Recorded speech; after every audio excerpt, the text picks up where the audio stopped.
ധ്യാന സമയം ധ്യാനി നമ്മുടെ സിനിമയായിട്ട് ബന്ധപ്പെട്ട് വർഷങ്ങൾക്ക് ശേഷം നല്ല രീതിക്ക് പ്രൊമോഷൻ വന്നു.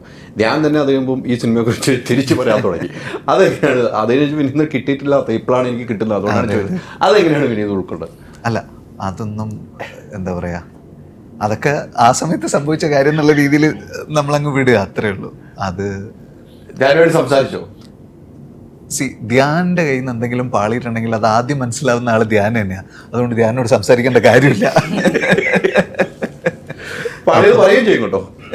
അല്ല, അവൻ പറയും. അവൻ തന്നെ പല സ്ഥലത്തും എനിക്ക് തോന്നിയിട്ടുള്ളത് അവൻ അത് ആലോചിച്ചിട്ട് അവനെ തന്നെ ഞാൻ കാരണം ഞാൻ അങ്ങനെ പറയാൻ പാടില്ലായിരുന്നു എന്നൊക്കെ അവൻ ചിന്തിക്കുന്ന പോലെയൊക്കെ എനിക്ക് തോന്നിയിട്ടുണ്ട്. അങ്ങനെയൊന്നും ആലോചിക്കണ്ട. ഒരു സിനിമ, അതൊരു സീസൺ, അത് കഴിഞ്ഞു, പിന്നെ അടുത്ത സിനിമയിലേക്ക് മാറുകയാണ്. അത്രേ ഉള്ളൂ. ഇനി ഒരു സിനിമ ചെയ്യുന്നുണ്ടെങ്കിൽ, ഇനി അടുത്ത സിനിമ ചെയ്യുന്നുണ്ട്, ഇനി ഒരു ഡയറക്ഷനൊക്കെ വരുമ്പോൾ നമുക്ക് പല ആർട്ടിസ്റ്റുകളുണ്ട്. നമ്മുടെ മനസ്സിൽ ഒരു വലിയ ആർട്ടിസ്റ്റിനെ വെച്ചൊരു സിനിമ ചെയ്യണം എന്നുണ്ടെങ്കിൽ ആരെ വെച്ച് ചെയ്യാനാണ് വിനീതിന് ഇഷ്ടം? എനിക്ക് കുറേ പേരുടെ കൂടെ വർക്ക് ചെയ്യണമെന്ന് ആഗ്രഹമുണ്ട്. ഞാൻ വർക്ക് ചെയ്തിട്ടുള്ള എല്ലാ ലീഡ് ആക്ടേഴ്സിൻ്റെ കൂടെയും ഒന്നും കൂടെ വർക്ക് ചെയ്യാൻ എനിക്ക് സന്തോഷം മാത്രമേ ഉള്ളൂ. ഇനി തീർച്ചയായിട്ടും. പിന്നെ അത് കൂടാണ്ട് ഇടയ്ക്കിടയ്ക്ക് സംസാരിക്കുന്ന ആൾക്കാരുണ്ട്. ആസിയുടെ കൂടെ, ആസി ഞാനും നല്ല ഫ്രണ്ട്സാണ്. എനിക്കെപ്പോഴും ആ ഒരു ആഗ്രഹം ഒരു സൈഡിലുണ്ട്. ആസിയുടെ കൂടെ എപ്പോഴെങ്കിലും ഒരു സിനിമ എന്നുള്ളതുണ്ട്. പിന്നെ സബ്ജക്റ്റിനനുസരിച്ച് ഷാനുവിന് വേണ്ടിയിട്ട് എപ്പോഴെങ്കിലും ഫാദിന് വേണ്ടിയിട്ട് എപ്പോഴെങ്കിലും ഒരു സംഗതി ചെയ്യണം എന്നൊക്കെ ഉണ്ട്. ഇതൊക്കെ സബ്ജക്റ്റും എല്ലാം റെഡിയായി വരണമല്ലോ. ആസിഫിനെ വെച്ച് നമുക്ക് ഏറ്റവും ആദ്യം ആസിഫിനെ വെച്ച് പ്രതീക്ഷിക്കാം. നിവിനുമായിട്ട് ഒരു സംഗതി ഞാനും നിവിനും സംസാരിക്കുന്നുണ്ട്. പക്ഷെ അതൊരു ഐഡിയ മാത്രമേ ആയിട്ടുള്ളൂ. അത് സ്ക്രിപ്റ്റിലോട്ടൊന്നും ആ ഒരു രീതിയിൽ ഡെവലപ്പ് ചെയ്തിട്ടില്ല. പക്ഷെ ഞങ്ങൾക്ക് രണ്ടുപേർക്കും ആഗ്രഹമുണ്ട്. നിങ്ങളുടെ കൂട്ടുകെട്ടുള്ള പ്രേക്ഷകർക്ക് ഇഷ്ടമാണ്. അത് മാറ്റമൊന്നുമില്ല. അങ്ങനെ എല്ലാം സംഭവിക്കട്ടെ. സനോര കേട്ടല്ലോ, ഇപ്പം അഭിനയത്തിലേക്കാണ്. ഞാൻ അതിനു വേണ്ടി ഇപ്പം ചോദിച്ചു, എത്ര സിനിമകളിലേക്കാണ് പോകുന്നുണ്ട്? അന്ന് കൂടെ പിടിച്ചോണം.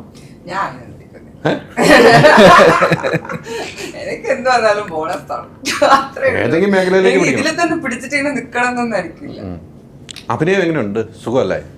കുറച്ച് ടെൻഷൻ ഉണ്ട്. എല്ലാം കുറെ ആൾക്കാരും പാടുന്ന പോലെ അല്ലല്ലോ ഈ അഭിനയിക്കല്. കുറച്ച് ടെൻഷൻ ഉണ്ടായിരുന്നു എനിക്ക് ആക്ച്വലി. പക്ഷെ കുഴപ്പമില്ല.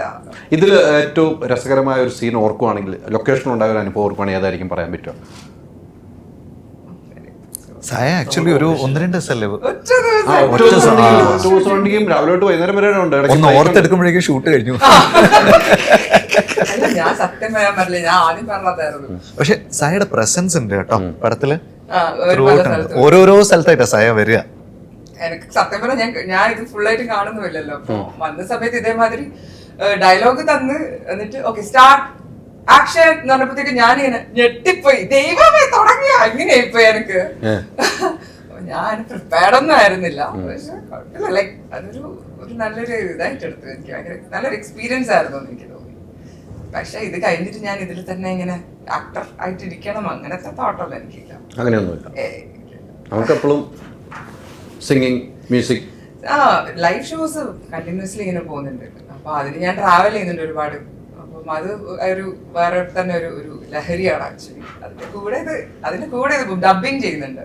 അപ്പം എവറിതിങ് ഗിവ്സ് മീ ഹൈ.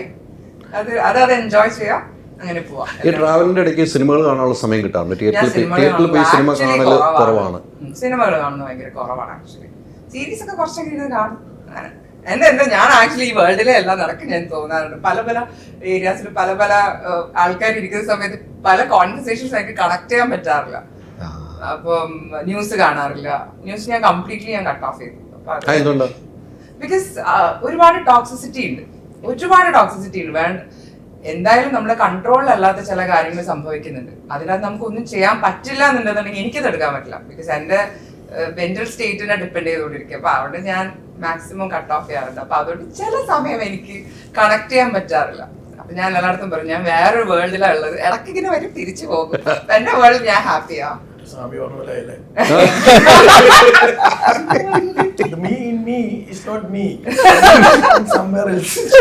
ചിലപ്പോ എന്റെ ആ ലോകം വളരെ സുന്ദരമാണ്. Ultra modern kitchen devices. ഒരു കിച്ചണിൽ വേണ്ട എല്ലാ ലേറ്റസ്റ്റ് ബ്രാൻഡുകളും ഇവിടെയുണ്ട്. ലോകോത്തര ബ്രാൻഡുകൾ, original products, wide range. MyG future.